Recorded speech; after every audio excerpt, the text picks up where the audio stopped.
नमस्कार. अडीचच्या बातमीपत्रात मी प्रज्ञा जांभेकर आपलं स्वागत करते. सुरुवातीला एक नजर ठळक बातम्यांवर. नेपाळच्या राष्ट्रपती विद्यादेवी भंडारी भारताच्या दौऱ्यावर. नवी दिल्लीत राष्ट्रपती आणि परराष्ट्र मंत्र्यांची घेतली भेट. संरक्षण दलाच्या आधुनिकीकरणाला सर्वोच्च प्राधान्य देणार, संरक्षण मंत्र्यांची ग्वाही. मुंबई गोवा महामार्गाच्या महाराष्ट्रातल्या कामासाठी केंद्राकडून 11,700 कोटी रुपये मंजूर. कृषी उत्पन्न वाढवण्यासाठी आणि पाणी बचतीसाठी सूक्ष्म सिंचनाला पर्याय नाही, मुख्यमंत्री. लातूर, चंद्रपूर, परभणी महापालिकांच्या निवडणुकांसाठी उद्या मतदान.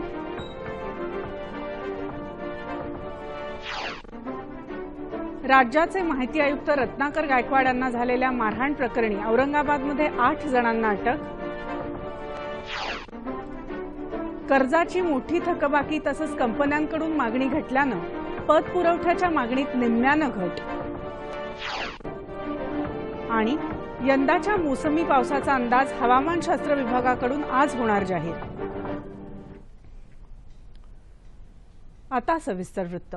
नेपाळच्या राष्ट्रपती विद्यादेवी भंडारी यांनी आज नवी दिल्लीत राष्ट्रपती भवनात राष्ट्रपती प्रणव मुखर्जी यांची भेट घेतली. यावेळी राष्ट्रपती भवनात त्यांचं यथोचित स्वागत करण्यात आलं. यावेळी पंतप्रधान नरेंद्र मोदी हेही उपस्थित होते. भारताबरोबर सौहार्दाचे संबंध अधिक दृढ करण्यासाठी आपली भेट उपयुक्त ठरेल असा विश्वास भंडारी यांनी यावेळी व्यक्त केला. त्यांनी आज परराष्ट्र व्यवहार मंत्री सुषमा स्वराज यांचीही भेट घेतली. आज संध्याकाळी त्यांची पंतप्रधान मोदींसोबत बैठक होणार असून अनेक मुद्द्यांवर द्विपक्षीय चर्चा होणार आहे. 2015 साली पदभार स्वीकारल्यानंतर त्यांचा हा पहिलाच सरकारी दौरा आहे.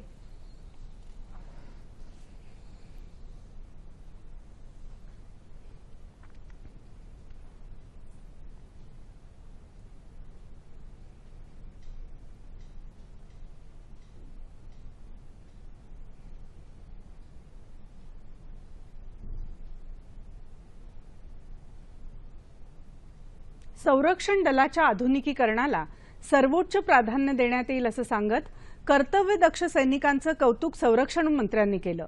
संरक्षण क्षेत्रातल्या या बातमीसह इतर काही राष्ट्रीय आणि आंतरराष्ट्रीय बातम्या जाणून घेऊया. काश्मीरमध्ये सुरक्षा दलांवर हल्ले करणाऱ्या जमावावर नियंत्रण मिळवण्यासाठी प्लास्टिक गोळ्यांचा वापर करावा अशी सूचना संरक्षण मंत्री अरुण जेटली यांनी आज सुरक्षा दलांना केली. देशाच्या बाह्य तसंच अंतर्गत सुरक्षेसाठी संरक्षण दलाच्या आधुनिकीकरणाला सर्वोच्च प्राधान्य देण्यात येईल असंही जेटली यांनी म्हटलं आहे. देशावरच्या दहशतवादी कारवाया परतवून लावणाऱ्या तसंच इतर अनेक संकटातून नागरिकांना मदत करणाऱ्या सैनिकांचं संरक्षण मंत्र्यांनी कौतुक केलं. स्वतःचं कर्तव्य बजावताना जवानांना शत्रूच्या कारवायांना तोंड द्यावंच लागतं, पण त्याबरोबरच नैसर्गिक आपत्तींचाही सामना करावा लागतो. तरीही ते देशसेवेत कधीही खंड पडू देत नाहीत असंही ते म्हणाले. देशाप्रती अतोनात प्रेम आणि निष्ठा असणारे सैनिक सदैव धैर्यवान राहोत अशी अपेक्षाही जेटली यांनी यावेळी व्यक्त केली. प्रवाशांनी गोंधळ घातल्यामुळे एअर इंडियाच्या विमानाला उशीर झाल्यास अशा प्रवाशांना जबर दंड आणि पोलीस कारवाईला सामोरं जावं लागणार आहे. याबाबत एअर इंडिया प्रस्ताव तयार करत आहे. अशा प्रवाशांमुळे विमान उड्डाणाला 1 तास उशीर झाल्यास 5 लाख रुपये दंड, 2 तास उशीर झाल्यास 10 लाख रुपये दंड आणि 2 तासांहून अधिक काळ विमान रोखून धरल्यास 15 लाख रुपये दंड वसूल केला जाईल. तसंच पोलिसात तक्रार दाखल करण्यात येणार आहे. व्हीआयपी प्रवासी एअर इंडियाच्या कर्मचाऱ्यांबरोबर करत असलेल्या गैरवर्तनाच्या पार्श्वभूमीवर हा निर्णय घेण्यात आला आहे. कोरियन द्वीपकल्पात निरअण्वस्त्रीकरण, शांतता आणि स्थैर्य प्रस्थापित व्हावं यासाठी प्रयत्न करणाऱ्या सर्व देशांना सहकार्य करण्याचा प्रस्ताव चीननं ठेवला आहे. अण्वस्त्र चाचण्या यापुढेही चालू ठेवण्याच्या उत्तर कोरियाच्या निर्णयाविरोधात अमेरिकेचे उपाध्यक्ष माईक पेन्स यांनी उत्तर कोरियाला दिलेल्या इशाऱ्यानंतर लगेचच चीननं आपली भूमिका स्पष्ट केली. उत्तर कोरियातली सध्याची परिस्थिती संवेदनशील, गुंतागुंतीची आणि धोकादायक असून ती आणखी चिघळू नये यासाठी सर्व संबंधितांनी काळजी घेणं आवश्यक आहे. या संदर्भात अमेरिकेसह सर्व देशांना अपेक्षित ते सहकार्य करण्याची चीनची तयारी असल्याचं परराष्ट्र प्रवक्ते लू कांग यांनी बीजिंग इथं वार्ताहरांना सांगितलं. मुंबई गोवा महामार्गाच्या महाराष्ट्रातल्या कामासाठी 11,747 कोटी रुपये मंजूर केले असून जानेवारी 2019 मध्ये या महामार्गाचं उद्घाटन करण्याच्या दृष्टीने कामाला गती द्यावी असे निर्देश केंद्रीय रस्ते वाहतूक आणि महामार्ग मंत्री नितीन गडकरी यांनी काल मुंबईत दिले। केंद्र सरकारच्या निधीतून महाराष्ट्रात सुरू असलेल्या महामार्ग कामांचा आढावा घेण्यासाठी आयोजित बैठकीत ते बोलत होते। गोवा महामार्गावर कशेडी इथल्या 2.25 किलोमीटर लांबीच्या बोगद्याच्या कामातल्या अडचणी दूर करून 2018 पर्यंत हे काम पूर्ण करावं असे निर्देशही त्यांनी अधिकाऱ्यांना दिले। या मार्गाच्या रुंदीकरणाच्या आड येणाऱ्या झाडांचं पुनर्रोपण तसंच नवीन झाडांची लागवडही करण्यात येणार आहे। यासाठी प्रकल्पाच्या 1% इतकी रक्कम राखून ठेवण्यात यावी अशी सूचनाही त्यांनी यावेळी दिली। गोवा महामार्गाला समांतर असा डहाणू ते वेंगुर्ला हा कोकण पर्यटन सागरी महामार्ग कोकणाच्या विकासासाठी मैलाचा दगड ठरेल। या महामार्गाचा आराखडा जवळपास पूर्ण झाला असून येत्या 31 मे पर्यंत निविदा प्रक्रिया पूर्ण करून कार्यादेश देण्यात यावेत असे निर्देशही गडकरी यांनी या बैठकीत दिले। महाड जवळच्या सावित्री नदीवरच्या नव्या पुलाचं लोकार्पण येत्या 5 जूनला करण्यात येईल अशी माहिती राज्याचे सार्वजनिक बांधकाम मंत्री चंद्रकांत पाटील यांनी या बैठकीत दिली। राज्यात सुरू असलेल्या महामार्ग प्रकल्पांचा प्रकल्पनिहाय आढावा या बैठकीत सादर करण्यात आला। कृषी क्षेत्रातलं उत्पन्न वाढवण्यासाठी आणि पाणी बचतीसाठी सूक्ष्म सिंचनाला पर्याय नाही असं प्रतिपादन मुख्यमंत्री देवेंद्र फडणवीस यांनी केलं आहे। दूरदर्शनच्या सह्याद्री वाहिनीवरच्या मी मुख्यमंत्री बोलतो या कार्यक्रमाच्या दुसऱ्या भागात ते काल बोलत होते। कार्यक्रमाच्या या भागासाठी सुमारे 2,500 प्रश्न आले होते। येत्या 3 वर्षात ऊस लागवडही सूक्ष्म सिंचनाखाली येईल असा विश्वास मुख्यमंत्र्यांनी यावेळी व्यक्त केला।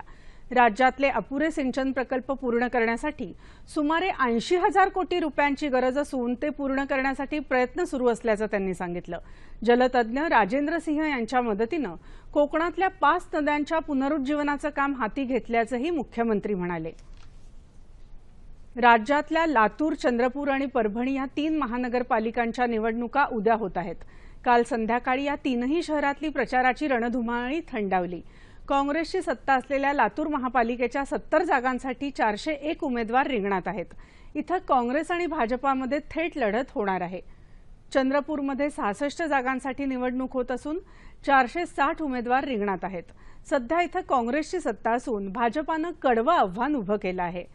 राष्ट्रवादी काँग्रेसची सत्ता असलेल्या परभणी महापालिकेच्या 65 जागांसाठी 418 उमेदवार आपलं नशीब आजमावत आहेत।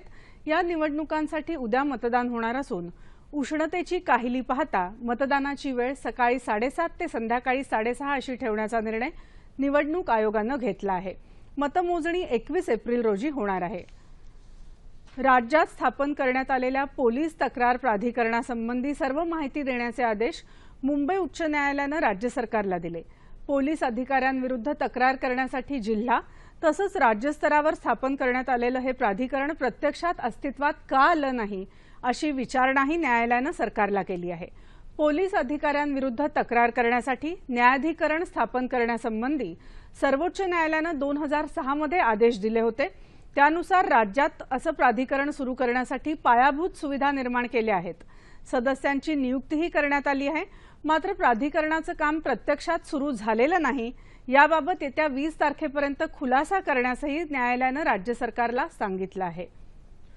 शेतकऱ्यांच्या कर्जमाफीच्या मागणीसाठी विरोधी पक्षांनी काढलेली संघर्ष यात्रा काल नाशिक जिल्ह्यात दाखल झाली। निफाड तालुक्यातल्या पिंपळगाव बसवंत इथल्या कृषी उत्पन्न बाजार समितीच्या प्रांगणात झालेल्या जाहीर सभेत राष्ट्रवादी काँग्रेसचे नेते अजित पवार, काँग्रेस प्रदेशाध्यक्ष अशोक चव्हाण, पीपल्स रिपब्लिकन पार्टीचे अध्यक्ष जोगेंद्र कवाडे आदींनी राज्य सरकारवर कडाडून टीका केली। तळागाळातल्या पिचलेल्या शेतकऱ्यांकडे लक्ष देण्याऐवजी सरकार मुंबईत बुर्ज खलिफापेक्षा उंच इमारत बांधण्याची योजना आखत आहे। कोणत्याही परिस्थितीत 100% कर्जमाफी झालीच पाहिजे, अन्यथा मंत्रालयावर शेतकऱ्यांचा मोर्चा नेऊन सत्ताधाऱ्यांना पळताभुई थोडी करू असा इशारा अशोक चव्हाण यांनी यावेळी दिला। राज्यातल्या शेतकऱ्यांची संपूर्ण कर्जमाफी करून त्यांच्या कृषी उत्पन्नाला उत्पादन खर्चाच्या 1.5 हमीभाव द्यावा, त्यानंतर एकही शेतकरी कर्जमाफी मागणार नाही अशी ग्वाही अजित पवार यांनी दिली। दर कोसळल्यामुळे अडचणीत सापडलेल्या कांदा उत्पादकांना प्रति किलो 1 रुपया अनुदान देऊन सरकारनं शेतकऱ्यांची थट्टा चालवली आहे अशी टीकाही त्यांनी यावेळी केली। नाशिक जिल्हा मध्यवर्ती बँकेमार्फत शेतकऱ्यांना देण्यात येणाऱ्या कर्ज वितरणात सरकारनं अडचणी उभ्या केल्यामुळे गंभीर परिस्थिती निर्माण झाली आहे. त्यावर तातडीनं तोडगा काढून कर्ज वितरण सुरू करावं अशी मागणी माजी आमदार दिलीप बनकर यांनी यावेळी दिली.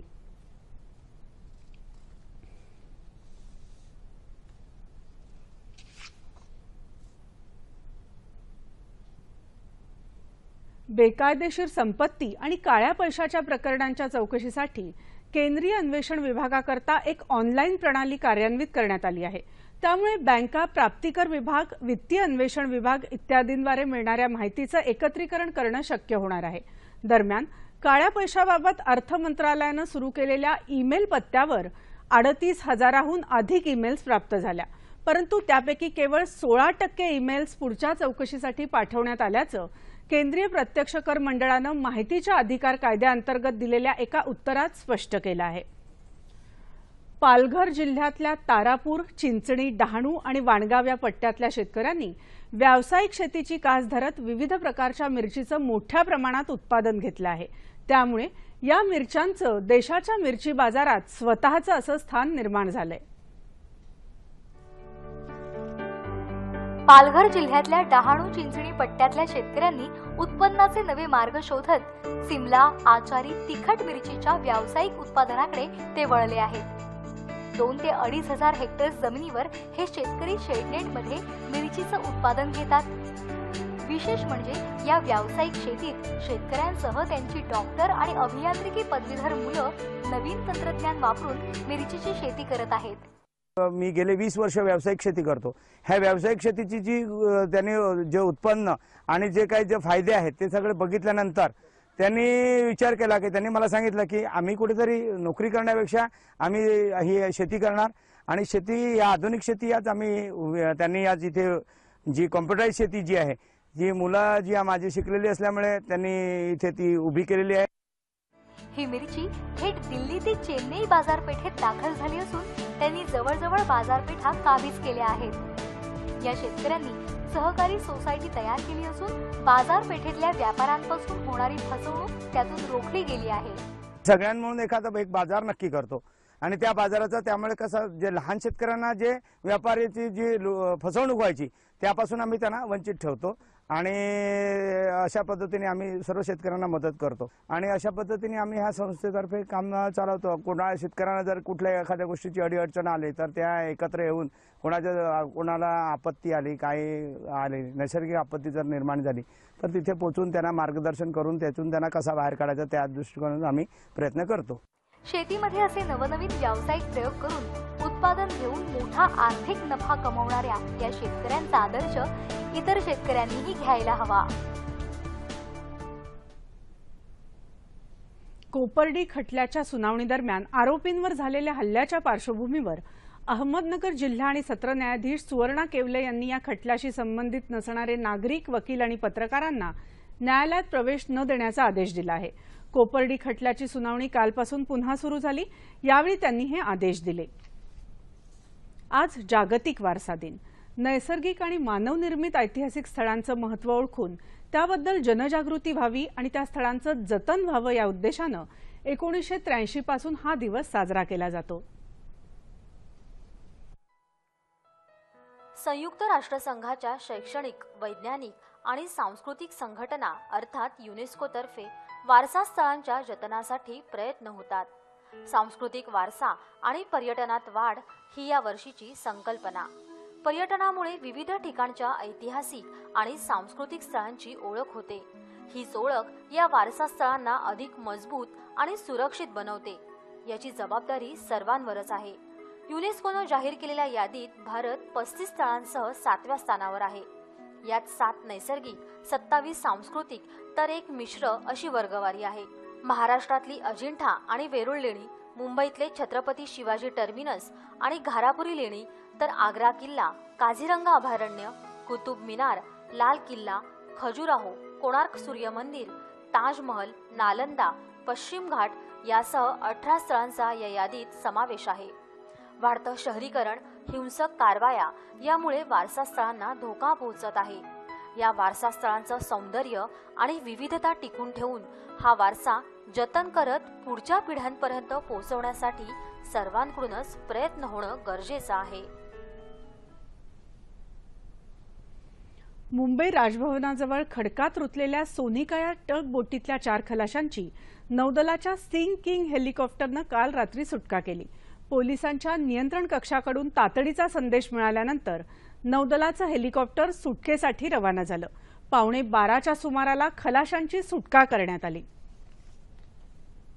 इलेक्ट्रॉनिक आणि डिजिटल प्रसारमाध्यमातल्या पत्रकारांनाही श्रमजीवी पत्रकार कायद्याच्या कक्षेत आणण्यासाठी केंद्र सरकार पावलं उचलत आहे अशी माहिती केंद्रीय श्रम आणि रोजगार मंत्री बंडारू दत्तात्रय यांनी दिली। ते काल कोची इथं आयोजित पत्रकार परिषदेत बोलत होते। यासाठी गरज पडल्यास रालोआ सरकार या श्रमजीवी पत्रकार कायद्यात दुरुस्ती करेल असंही त्यांनी सांगितलं। कामगार कायद्याच्या कठोर अंमलबजावणीसाठी तसंच मुद्रित प्रसारमाध्यमांच्या पत्रकारांना वेतन आयोगाच्या शिफारसी लागू व्हाव्यात त्यासाठी हालचाली सुरू आहेत असं दत्तात्रय यावेळी म्हणाले। चित्रपटांवर सेन्सॉरशिप म्हणजेच चित्रीकरण विषयक बंधनं घालण्यासाठी नवी मार्गदर्शक तत्व जारी करावीत अशी मागणी करणाऱ्या याचिकेवर सर्वोच्च न्यायालयानं माहिती आणि प्रसारण मंत्रालय तसंच केंद्रीय चित्रपट प्रमाणपत्र मंडळाला नोटिसा जारी केल्या आहेत। चित्रपट अभिनेते अमोल पालेकर यांनी ही याचिका दाखल केली आहे। न्यायमूर्ती A.K. सिक्री आणि अशोक भूषण यांच्या पीठानं ही नोटीस जारी केली। ज्येष्ठ चित्रपट निर्माते श्याम बेनेगल यांच्या अध्यक्षतेखालच्या समितीनं सेन्सॉर बोर्डाच्या भूमिकेविषयी केलेल्या शिफारसी मान्य कराव्यात अशी मागणी याचिकाकर्त्यानं केली आहे। सेन्सॉर बोर्डानं केवळ चित्रपटांना प्रमाणपत्र द्यावं अशी भूमिका बेनेगल समितीनं मांडली आहे। बोर्डाची स्थापना होऊन अनेक वर्ष झाली आहेत। काळानुरूप चित्रपटांचे विषय मांडणी बदलत असताना त्या अनुषंगानं मार्गदर्शक तत्वातही बदल करावेत अशी मागणीही याचिकाकर्त्यानं केली आहे।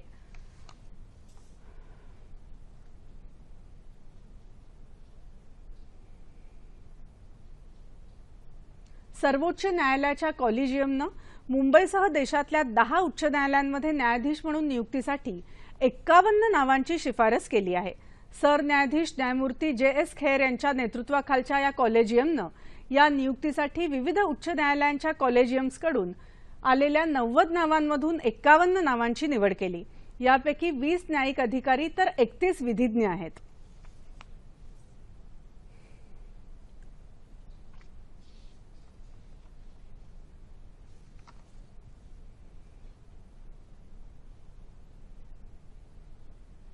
अखिल भारतीय गांधर्व महाविद्यालय मंडळाच्या वतीनं घेण्यात येणाऱ्या संगीत, नृत्य, वादन आदी विविध परीक्षांमध्ये उत्तीर्ण होणाऱ्या विद्यार्थ्यांना यंदाच्या शैक्षणिक वर्षापासून सवलतीच्या गुणांचा लाभ मिळणार आहे।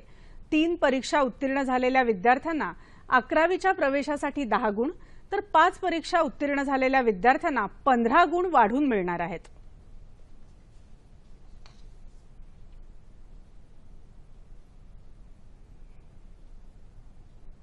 मराठा आरक्षण प्रकरण मागास प्रवर्ग आयोगाकडे हस्तांतरित करण्याला आक्षेप नसल्यानं राज्य शासनानं म्हटलं आहे।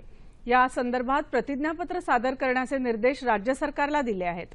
मात्र याचिकाकर्त्यांमध्ये याबाबत एकमत नसून त्यांनी आपली भूमिका प्रतिज्ञापत्राद्वारे मांडण्याचे निर्देशही न्यायालयानं दिले आहेत। प्रकरणाची पुढची सुनावणी येत्या 27 एप्रिलला होणार आहे। राज्याचे माहिती आयुक्त रत्नाकर गायकवाड आणि त्यांच्या पत्नीला काल औरंगाबादमध्ये धक्काबुक्की करत मारहाण केल्याप्रकरणी भारतीय रिपब्लिकन पक्ष बहुजन महासंघाच्या 8 कार्यकर्त्यांना पोलिसांनी अटक केली। यामध्ये 2 महिला कार्यकर्त्यांचाही समावेश आहे। या सर्वांविरुद्ध हत्येचा प्रयत्न केल्याचा गुन्हा दाखल करण्यात आला आहे। मुंबईतलं आंबेडकर भवन पाडल्याच्या रागातून या कार्यकर्त्यांनी गायकवाड यांच्यावर हा हल्ला केला। या मारहाणीत 2 पोलीस कर्मचारी देखील जखमी झाले आहेत। दरम्यान या हल्ल्याप्रकरणी विविध दलित संघटनांच्या प्रतिनिधींनी आज पोलीस आयुक्त अमितेश कुमार यांची भेट घेतली। काल झालेली घटना आंबेडकर चळवळीचा उद्रेक होता, त्यामुळे आरोपींवर लावण्यात आलेल्या 307 कलमाचा फेरविचार करावा अशी मागणी प्रतिनिधींनी केली आहे। कर्जाची उच्च थकबाकी आणि कंपन्यांकडून मागणी घटल्यानं गेल्या आर्थिक वर्षात पतपुरवठ्याच्या मागणीत जवळपास निम्म्यानं घट झाली आहे। 2016-17च्या आधीच्या आर्थिक वर्षात पतपुरवठ्याच्या मागणीचं प्रमाण 10.7% होतं। ते गेल्या आर्थिक वर्षात 5.8% आलं आहे, असं रिझर्व्ह बँकेनं दिलेल्या आकडेवारीत म्हटलं आहे। आढाव्याखालच्या वर्षामध्ये अर्थव्यवस्थेचा वृद्धी दर 60% राहील असा व्यक्त झालेला अंदाज आणि व्याजदरांमधली घट यांच्या पार्श्वभूमीवर पतपुरवठ्याच्या प्रमाणातली गेल्या 6 दशकातली ही लक्षणीय घट आश्चर्यकारक आहे।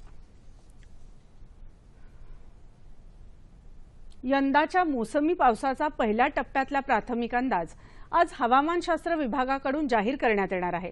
वातावरणातले बदल, वाऱ्यांची दिशा, अल निनोचा परिणाम अशा विविध बाबींचा अभ्यास करून आगामी मोसमी पावसाबाबत हे निष्कर्ष काढण्यात येतात। भारतात हे निष्कर्ष एप्रिल आणि जून महिन्यात जाहीर केले जातात। देशात अनेक भागात असलेल्या दुष्काळी परिस्थितीच्या पार्श्वभूमीवर शेतकऱ्यांसाठी हे अंदाज दिशादर्शक ठरण्याची शक्यता आहे।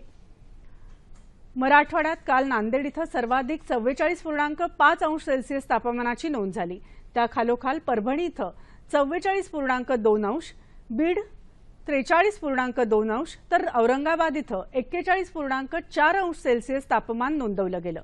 दरम्यान मराठवाडा आणि मध्य महाराष्ट्रात उष्णतेची लाट आणखी 2 दिवस कायम राहील असा अंदाज भारतीय हवामान खात्यानं वर्तवला आहे।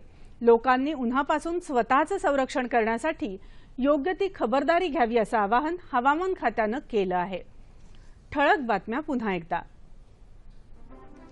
नेपाळच्या राष्ट्रपती विद्यादेवी भंडारी भारताच्या दौऱ्यावर, नवी दिल्लीत राष्ट्रपती आणि परराष्ट्र मंत्र्यांची घेतली भेट। संरक्षण दलाच्या आधुनिकीकरणाला सर्वोच्च प्राधान्य देणार, संरक्षण मंत्र्यांची ग्वाही।